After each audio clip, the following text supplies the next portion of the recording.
Bendito sea Dios. Si creyere, puede a él venir. Buenas noches, que Dios les bendiga a cada uno. Vamos a estudiar un nuevo pasaje del Evangelio de Mateo. En esta ocasión, el capítulo 16, todavía. Vamos a leer los versículos de 13 al 20, aunque solamente nos vamos a detener en los primeros versículos y posteriormente, quizás, tratemos los otros versículos. Dice así: al llegar Jesús a la región de Cesarea de Filipo, preguntó a sus discípulos diciendo: ¿quién dicen los hombres que es el Hijo del Hombre? Ellos dijeron: unos que Juan el Bautista, otros que Elías, y otros que Jeremías o alguno de los profetas. Él les dijo: ¿y vosotros? ¿Quién decís que soy yo? Respondiendo Simón Pedro dijo: tú eres el Cristo, el Hijo del Dios viviente. Entonces le respondió Jesús: bienaventurado eres, Simón, hijo de Jonás, porque no te lo reveló carne ni sangre, sino mi Padre que está en los cielos. Y yo también te digo que tú eres Pedro, y sobre esta roca edificaré mi iglesia, y las puertas del Hades no prevalecerán contra ella.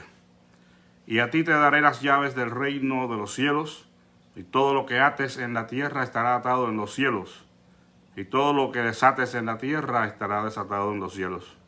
Entonces mandó a sus discípulos a que nadie dijesen que él era el Cristo. Vamos a orar. Te damos gracias, amado Padre, en esta noche, por esta oportunidad inmerecida de compartir y meditar en tu palabra. Te suplicamos tu gracia y tu misericordia, la unción de tu Espíritu Santo, para que esta palabra lleve el fruto para la cual tú la envías. Bendice a cada persona que escucha en esta noche y sé glorificado en nuestras vidas, Señor. Te lo pido humildemente en el nombre de Jesús. Amén. Bueno, he titulado a esta pequeña reflexión con una pregunta: ¿venimos o nos traen? Lo repito, ¿venimos o nos traen? Aquí el pasaje comienza diciendo que Jesús llegó a la región de Cesarea y de Filipo con sus discípulos. Esta ciudad de Cesarea de Filipo era una ciudad romana. situada al norte del mar de Galilea, es decir, en un territorio no judío. Y se caracterizaba este lugar por ser un lugar relacionado con la adoración idólatra. El territorio donde esta adoración tenía lugar se centraba en la fachada de una inmensa piedra. Jesús se refiere a esta al usar el juego de palabras en el versículo 18, donde se refiere a la roca sobre la cual edificaría a su iglesia. Es curioso que al estar rodeado de ídolos en este lugar, Jesús lanza una pregunta inquisidora a sus discípulos. ¿Quiénes dicen los hombres que es el Hijo del Hombre? El versículo 13. Jesús hace esta pregunta a sus discípulos porque la gente común, la gente del pueblo en general, pues se relacionaba más con los discípulos que con el mismo Jesús. Consecuentemente, los discípulos tendrían conocimiento de qué es lo que la gente decía acerca de la identidad de Jesús. Y por eso Jesús les pregunta a sus discípulos. Definitivamente, pues, esta pregunta está destinada para que los discípulos pudieran comentar acerca de cuáles eran las opiniones que tenían las personas acerca de la identidad de Jesús. La respuesta de los discípulos en el versículo 14 dice, ellos dijeron, unos que es Juan el Bautista, otro que eres Elías y otros que eres Jeremías o alguno de los profetas. Esta respuesta de los discípulos nos hace pensar que el populacho estaba dispuesto a creer cualquier cosa menos que Jesús era el Mesías. La gente identificó a Jesús con Juan el Bautista, o con Elías, o con Jeremías, o con algunos de los profetas. Hasta este momento Jesús no había declarado abiertamente quién era, sino que había dejado que la gente sacara sus propias conclusiones al observar las obras que él hacía. El pueblo creía que Jesús era alguno de estos personajes citados que pudieran haber resucitado. Sin embargo, no se puede descartar del todo la creencia que quizás algunos tenían en la reencarnación, tal y como era entendida en el contexto del misticismo judío. Aunque no es algo que se menciona ahí, definitivamente era una realidad.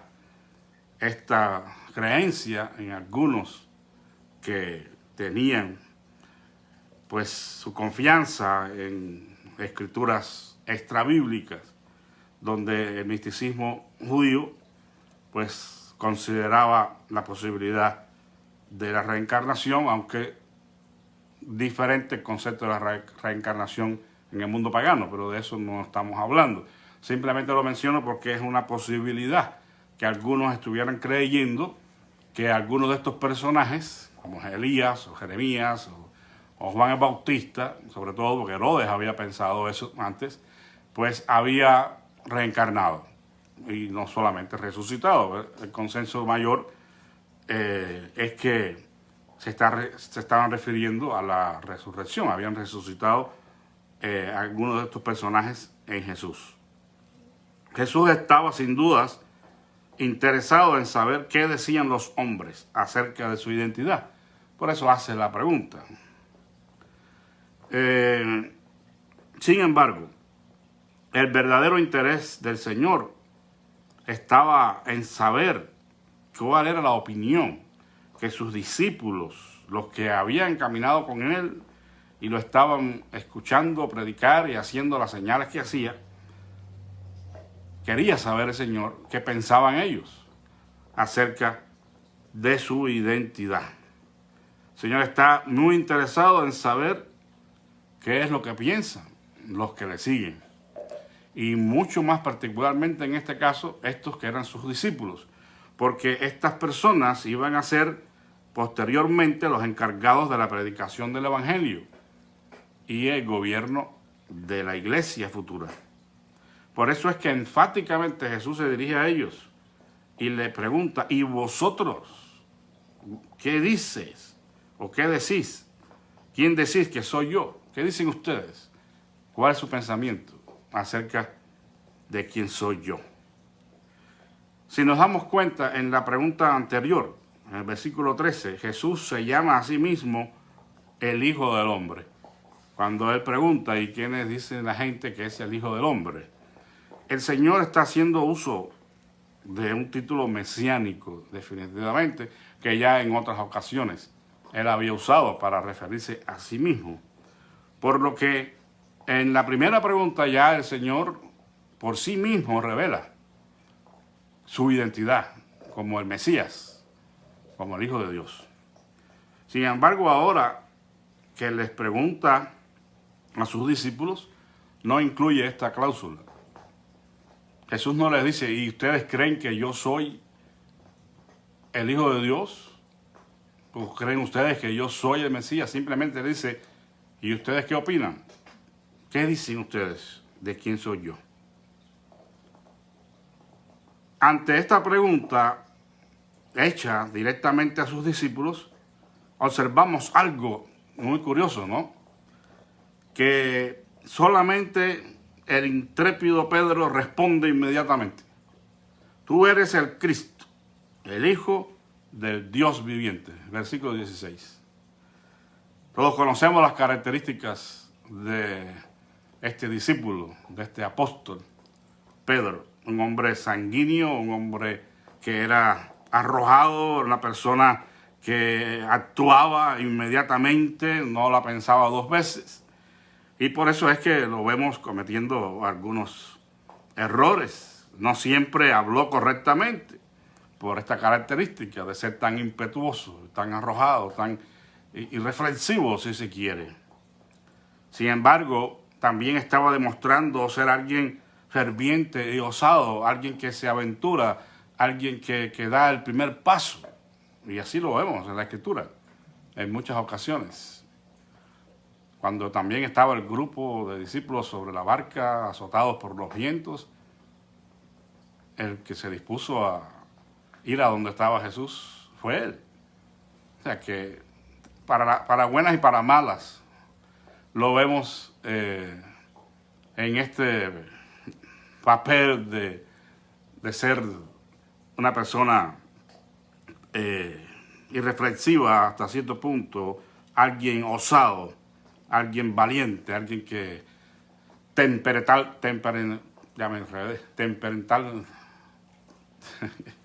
eso pasa en vivo, ¿verdad? Guiado o movido por su temperamento. Eso lo dominaba en muchas ocasiones. Pero aquí vemos algo positivo, porque él está haciendo una declaración cuando todos los demás se quedaron callados. Si se dan cuenta, en el caso anterior todos hablaron. Quizás allí se dice, no, algunos dicen que es Elías, dicen otros que es Jeremías, y todos hablaron. Pero aquí ahora que Jesús hace la pregunta directamente a ellos, el único que se dispone a hablar es el apóstol Pedro. Y bueno, eso es algo que tenemos que decir a su favor. Responde de una manera extraordinaria afirmando la verdadera identidad de Jesús. Él era el Mesías, el Cristo, el ungido de Hachén. La palabra Mesías es la misma palabra, o la palabra Mesías, que significa ungido. En el Nuevo Testamento, en el griego, es Christos. Entonces él está diciendo, tú eres el ungido, el Cristo de Hachén. Y esta respuesta, hermanos, de Pedro provoca una serie de afirmaciones de parte de Jesús que no tenemos el tiempo de explicar en este espacio. Me refiero a todas las palabras que están dichas desde el versículo 17 al 19. Quizás para la próxima semana las consideremos. Aquí solo quiero llamar la atención al hecho de que Jesús llamó a Pedro bienaventurado por la expresión, por la declaración que él había hecho acerca de quién era Jesús. Tú eres el Cristo, el ungido del Dios viviente. tú eres el Mesías.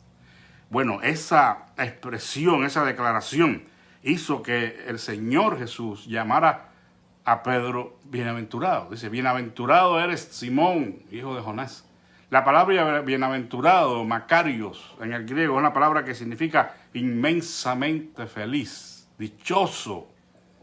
Y el Señor está diciendo que Pedro fue dichoso al hacer esta declaración, porque esta declaración que estaba haciendo Pedro no había tenido su origen en él mismo, no fue el resultado de un análisis o razonamiento humano, sino que le había sido revelado por su Padre que está en los cielos.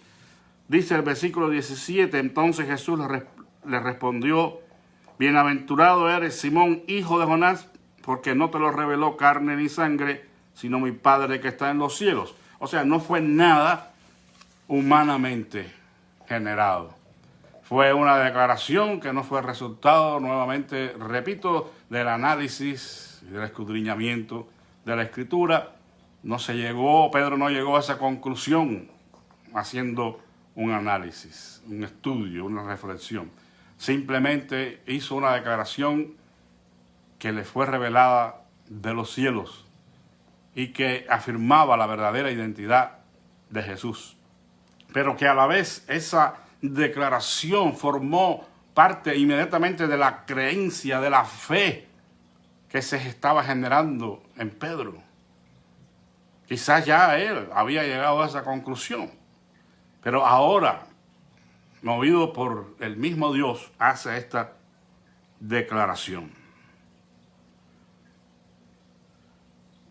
Vamos a seguir adelante. No se llega, entonces, concluyendo esta parte, no se llega a la fe salvadora, tan solo por el hecho de que se indague o se escudriñe.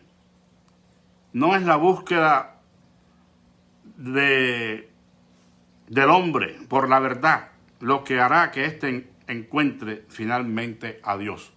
O sea, en base a la declaración que hace Pedro y lo que dice Jesús después, eres feliz, Pedro, porque eso no te lo reveló carne y sangre, eso no es originario de ti, ni el resultado de tu búsqueda, ni tu investigación. Es algo que te fue divinamente dado desde los cielos. Bueno, si aplicamos esto a la búsqueda que el hombre hace, no necesariamente de Dios, pero buscando respuestas a quién es y a dónde va, y tratando de llenar el vacío que hay en su corazón, espiritualmente hablando, porque el hombre que no ha conocido a Dios a través de Jesucristo tiene un vacío en su alma. Y por mucho que él trate de llenarlo con diferentes cosas, no va a poder ser satisfecho. Porque, como dijera este hombre físico matemático francés, Pascal, él dijo que había un vacío en el corazón del hombre que tenía la forma de Cristo y que solo podía ser llenado con Cristo.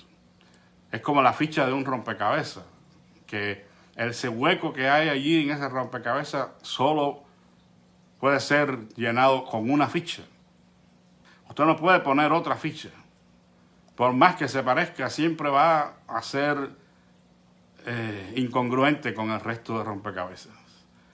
Bueno, lo mismo sucede cuando el hombre trata de llenar su vida con filosofías y religiones, moral, buenas obras. Definitivamente lo que necesita es un encuentro con Jesucristo, es descubrir quién es Cristo y entregar su vida a Él para conocer de esa manera al Padre. Por eso es que afirmamos que el encuentro que finalmente el hombre pueda hacer de la verdad divina no va a ser el resultado de su buscar, de su indagar, de tratar él por todos los medios de llegar a la verdad. Tenemos que reconocer que estos factores cuentan y que pueden ayudar en la búsqueda de Dios, porque no vamos a pensar de que sean inútiles. Muchas veces, pues, esa propia insatisfacción, esos propios vacíos que quedan en nuestras búsquedas anteriores, nos hacen finalmente llegar al conocimiento de Dios. Pero aun cuando fuera así, el conocimiento de Dios solamente puede ser obtenido por medio de la revelación de Dios. O sea que es necesario que el hombre llegue al conocimiento de la verdad por medio de la revelación que Dios haga a su vida del Señor Jesucristo. El Señor ha dado esta solución. La Biblia dice que solo se encontrará la verdad por medio de la revelación que el Padre haga de su Hijo en la vida de las personas. No lo dice con esas palabras, pero dice la Biblia que el Hijo es el camino al Padre. Jesús dijo, yo soy el camino, la verdad y la vida. Y nadie viene al Padre si no es por mí. Y también dice que nadie puede llegar al Hijo si el Padre no le trajere. En Juan 6:65. Nadie puede venir a mí si el Padre no le trajere. Son textos un tanto difíciles que merecerían un tratamiento más profundo y más detenido, pero no tenemos el tiempo. Simplemente quiero resaltar este hecho, que el conocimiento de Dios es por revelación. Por mucho que nosotros hayamos indagado y buscado anteriormente, siempre el conocimiento de Dios en Cristo, el nacer de nuevo, el venir a estar en paz con Dios por medio de Cristo será el resultado de la revelación de Dios en nuestra vida. Él nos revela al Hijo en nuestros corazones y nos hace entender lo que tiene que ver en su revelación escrita con la salvación, con la manera en que podemos llegar a ese conocimiento. Y por eso es que vamos a hablar un poquito de eso. Siempre la manera en que una persona llega a la salvación que Dios ofrece ha sido un punto de mucha controversia en el pensamiento teológico cristiano. Es decir, que los cristianos se encuentran divididos en cuanto a la doctrina de la salvación en muchos aspectos, y uno es el que tiene que ver con la manera en que la persona llega al conocimiento de la verdad de Dios en Cristo. No podemos compartir en este espacio las diferentes creencias sobre este asunto. Sin embargo, tratando de responder al título de nuestra reflexión, que fue ¿venimos o nos traen? Tratando de responder a esta pregunta, nos planteamos, ¿venimos a Cristo por nuestra propia iniciativa? ¿O somos traídos por Él, por el Padre? ¿O somos traídos a Él por el Padre? Bueno, para tratar de responder esta difícil pregunta, solamente quiero pensar en un equilibrio. Un equilibrio que debemos tener al tratar de responder esta pregunta. El equilibrio es entre la iniciativa de Dios y la respuesta humana. O sea, que debe haber un balance allí entre esas dos cosas. La iniciativa de Dios y la respuesta humana. En este caso, tendríamos que decir que la iniciativa de Dios está dada en la revelación que Él ha hecho de sí mismo. Si Dios no se revela a sí mismo en la manera y en la medida que Él ha estipulado, nadie pudiera ser salvo. Por eso hablamos de la iniciativa de Dios, porque Él ha escogido darse a conocer, para que nosotros podamos conocerlo. Dice en Jeremías que se alabe en esto el que se hubiera de alabar, en conocerme y entenderme, que yo soy Dios. Y ese conocimiento parte del encuentro que tenemos con Dios a través de Jesucristo. Porque si nosotros no vamos a Cristo, no llegamos al conocimiento de Dios, el Padre. Entonces la iniciativa tiene que ver con esa revelación que Él ha hecho de sí mismo, especialmente en las Escrituras, el verbo escrito. es la revelación de Dios, es su palabra. Y este libro nos describe quién es Dios y qué pide de nosotros, qué exige de nosotros. Todos los atributos de Dios, todo lo que es Dios en su naturaleza, está expresado en las Escrituras. Todo lo que Dios quiere que nosotros hagamos y entendamos para ser salvos está en la Escritura. Por eso es que la iniciativa de Dios es grande, porque Él es quien nos ha dado a conocer su plan de salvación. Pero también se ha revelado a través del Hijo, el Mesías. Y Él es la imagen del Dios invisible. Lo que nosotros podemos conocer de Dios el Padre lo podemos conocer a través del Mesías. Y no podemos llegar al camino de la salvación. No podemos entrar en una relación de pacto con Dios si no es a través del Mesías. Por eso es que tenemos que entrar por esa puerta. Él dijo, yo soy la puerta. Y la única manera que tenemos para llegar al conocimiento del Padre y a disfrutar de esa salvación es a través del Mesías. Tal iniciativa incluye además la búsqueda que Dios hace del hombre que anda lejos de Él y de su verdad. Podemos incluir allí a toda la humanidad, pero específicamente hablando de nosotros los gentiles. Dice la Escritura que andábamos sin Dios y sin esperanza en el mundo, muertos en nuestros delitos y pecados. En esa condición, pregunto, ¿quién pudiera encontrar a Dios? No hay justo ni aun uno, dice la Escritura, no hay quien haga el bien. Estábamos completamente desligados de Dios y de sus promesas, pero Él tomó la iniciativa y ha enviado a su Hijo al mundo para que todo aquel que en Él cree no se pierda, mas tenga vida eterna. Y aunque Lucas 19:10 hace referencia especialmente a las ovejas perdidas de la casa de Israel, allí también estábamos nosotros, porque también nosotros estábamos perdidos.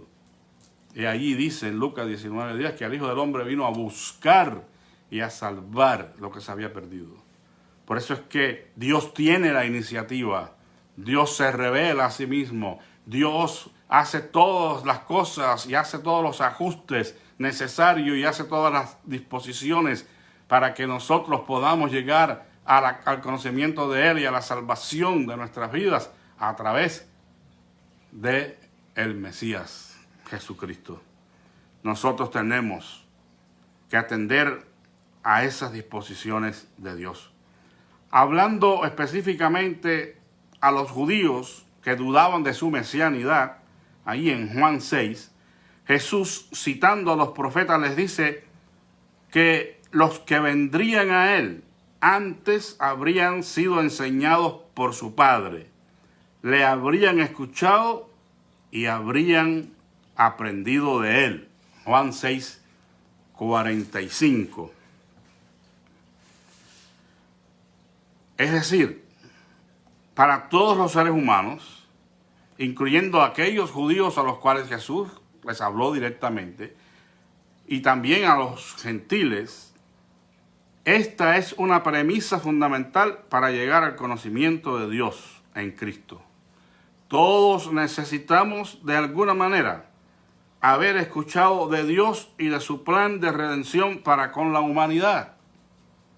Esto es previo a la decisión que podamos tomar de seguir o no a Cristo. Tenemos que haber escuchado antes de ese plan de redención de Dios. Tenemos que saber, en otras palabras, lo mínimo del Evangelio.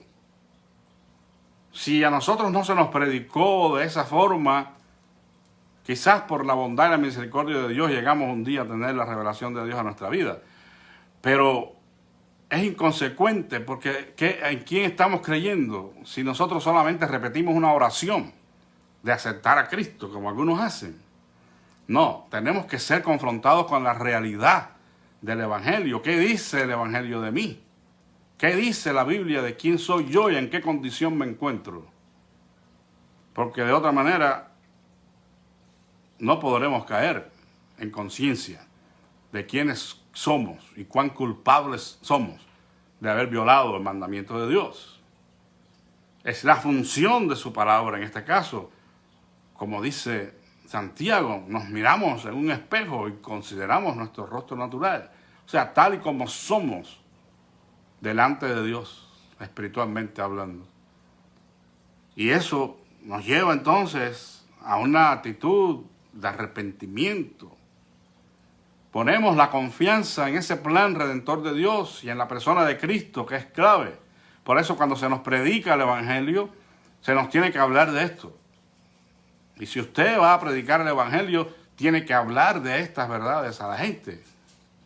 No lo haga repetir una oración nada más, porque eso no va a servir de nada. Tiene que estar consciente de qué es el Evangelio, de quién es Él, de quién es Dios y de lo que Él espera si no se arrepiente. Tenemos, hermanos, que haber escuchado de Dios y de ese plan antes de estar en la capacidad de responder a la gracia divina que nos llama a la fe y al arrepentimiento.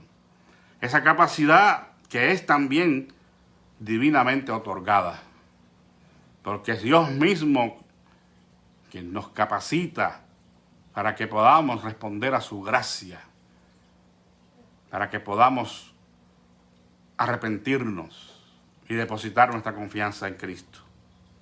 Creo que Dios, por medio de su gracia preveniente, nos atrae hacia Él de múltiples maneras. Somos entonces confrontados con la verdad del Evangelio que revela nuestra condición de pecadores culpables. No somos pobres pecadores, como dice el himno, pobres pecadores muertos en su... No somos pobres pecadores, somos pecadores culpables. Y se nos ofrece la oportunidad de adquirir el perdón de pecados y la vida eterna. O sea, una vez que hemos sido traídos y atraídos a Dios por medio de su gracia preveniente, bajo diferentes circunstancias, entonces se nos confronta con la verdad de Dios en su palabra y se nos invita a la fe en Jesucristo y al arrepentimiento para con Dios. Como dijera después el apóstol Pablo, nosotros le amamos a Él porque Él nos amó primero. Entonces, hermanos, volvemos a la pregunta: ¿venimos o nos traen? Es evidente que por nuestra iniciativa no iríamos nunca a Dios. Sin embargo, venimos a Él, siguiendo los caminos de su gracia que nos conducen a su encuentro. Quizás hasta inconscientemente, quizás hasta sin saberlo, ciertas circunstancias en la vida nos llevan a acercarnos a Dios. Dios entonces nos llama para que, enfrentados a esa verdad que nos revela en su palabra, podamos tomar una decisión de rendirnos a Él, de creer en Jesucristo y de arrepentirnos, o de seguir viviendo la vida lejos de Él en el pecado. Él nos llama a confiar nuestra vida a su cuidado. Nos llama a vivir una vida plena en este mundo y nos llama a la vida eterna. Pero tenemos que responder a su llamado. Termino retomando las palabras de Cristo a Pedro: dichoso, bienaventurado eres, Simón, hijo de Jonás, porque esa declaración que tú has hecho te ha sido revelada del Padre, y tú has entendido quién soy yo. Y el conocimiento de quién soy yo trae dicha a tu vida, Simón. Y esa es la misma verdad que experimentamos todos los que hemos conocido a Cristo en nuestros corazones por cuanto el Padre lo ha revelado. Somos dichosos, somos bienaventurados. Si no has tomado esa decisión todavía en tu vida, si no has creído en Jesucristo como el Señor y Salvador de tu alma, si no lo has invitado a tu vida, si no le has pedido perdón al Padre por tus pecados, yo creo que es un buen momento para que lo hagas y puedas escuchar también en lo más profundo de tu corazón las palabras del Padre diciéndote: fulano, bienaventurado eres, porque has decidido abrir los ojos a quién soy yo. Yo creo que eso es una gran experiencia. Y la Escritura dice: si oyereis hoy su voz, no endurezcáis vuestros corazones. No dejemos pasar más la oportunidad de entregarnos, de rendirnos al Señor. Yo no te estoy invitando a hacer una oración. Yo te estoy invitando a creer que Jesucristo es el Mesías. Te estoy invitando a creer que Jesucristo es el camino al Padre, es la puerta a la salvación. Y te estoy invitando a creer, a arrepentirte para con Dios el Padre. Porque eso es lo que la Biblia nos enseña. Y el conocimiento o la vida eterna consiste en el conocimiento que tengamos del Padre y de Jesucristo, a quien Él ha enviado, dice Juan 17:3. Y esta es la vida eterna, que te conozcan a ti, el único Dios verdadero, y a Jesucristo, a quien tú has enviado. Que Dios pueda agradarse de cada uno de nosotros y pueda decirnos: ustedes son dichosos porque han conocido de la bondad mía en Cristo Jesús. Que Dios les bendiga a cada uno en esta noche y vamos a orar nuevamente por las peticiones. Quiero decir que lamentablemente nuestro hermano Bobby se ha puesto peor. Hay un riñón que no le está funcionando. Nuestra hermana Esmeralda está desesperada. Y hermanos, en nuestras manos no hay nada que podamos hacer que no sea orar y esperar en el Señor. Te damos gracias, bendito Dios, en esta noche, porque tú nos has traído a ti por medio de Cristo, con lazos de amor, para revelarnos la verdad del Evangelio y así poder nosotros responder a tu gracia. Gracias por la salvación en Cristo. Gracias por la dicha de conocerte. Alabamos y bendecimos tu nombre. Y queremos una vez más rogar, Señor, por estos hermanos en necesidad, especialmente por nuestra hermana Esmeralda, que no encuentra consuelo en su corazón. Está, Señor, temerosa ante la posibilidad de que tú llames a Bobby a tu presencia. Nosotros no sabemos ni siquiera, Señor, a veces cómo pedirte, cómo dirigirnos a ti en circunstancias como estas. Pero queremos rogar, Padre, si está esto dentro de alguna manera, dentro de tu plan, dentro de tu propósito para esta familia, que tú concedas la vida a nuestro hermano Bobby Villarreal, a quien amamos, Señor.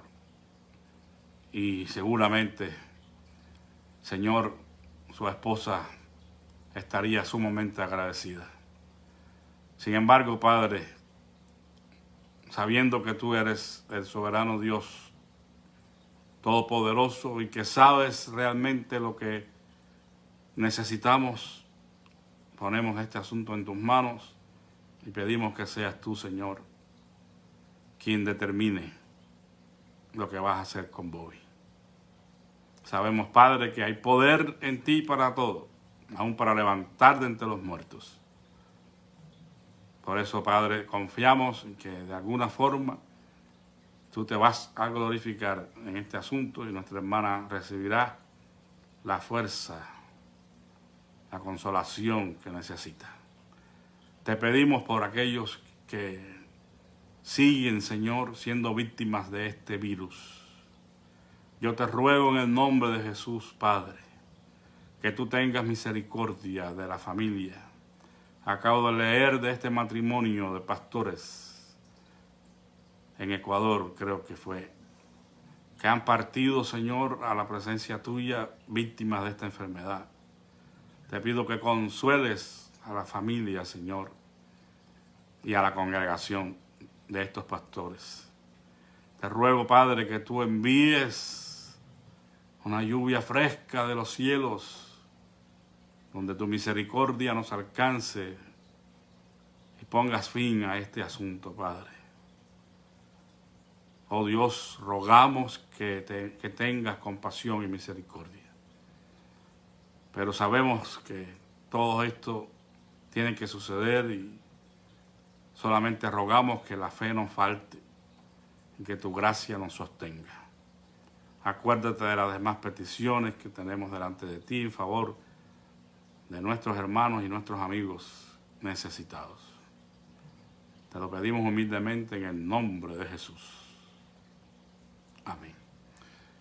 Que Dios les bendiga, hermanos. Les animo a seguir orando y confiando y estemos pendientes. Realmente hay mucha gente que está siendo víctima de este virus, por lo que yo les exhorto a todos a que seamos prudentes, no estemos haciendo chistes, poniendo memes o memos, no sé cómo se llama eso, pero a veces con el afán de ser chistosos podemos herir la sensibilidad de otros y hacer ver que este virus es un cuento y que no existe.